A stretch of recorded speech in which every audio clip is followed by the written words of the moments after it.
আর তোর সাথে ওদের কিসের শত্রুতা? আর কারা দেখা করলো, তারাই বা কারা? আপনাকে আমি সব বলছি। শান্তা, হ্যাঁ শান্তা, আমাকে একটু জল দেন। কারা কারা? আসলে ওই রনাবাড়ি খুব ভালোভাবে বুঝতে পেরেছিল লিচু পাড়া থেকে আমার যে তাকেও ঠেকাতে পারবে না, তাই আমায় বারবার ফোনে হুমকি দিচ্ছিল আমি যেন কিছুতেই নমিনেশন জমা করতে না পারি। এ তো জোর জুলুম। পিসি, পিসি এসে চল।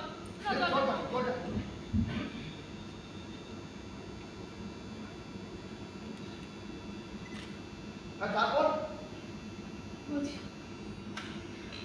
আসলে আমার পার্টির নেতারা আমাকে বারবার সাবধান করেছিল আজ রাতে আমি যেন কিছুতেই পারি না, ওরা যখন তখন আমাকে কিডন্যাপ করতে পারে।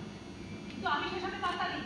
ভেবেছিলাম লিচু পাড়ায় আমার যা ক্ষমতা আছে ওদের হিম্মতে পুরো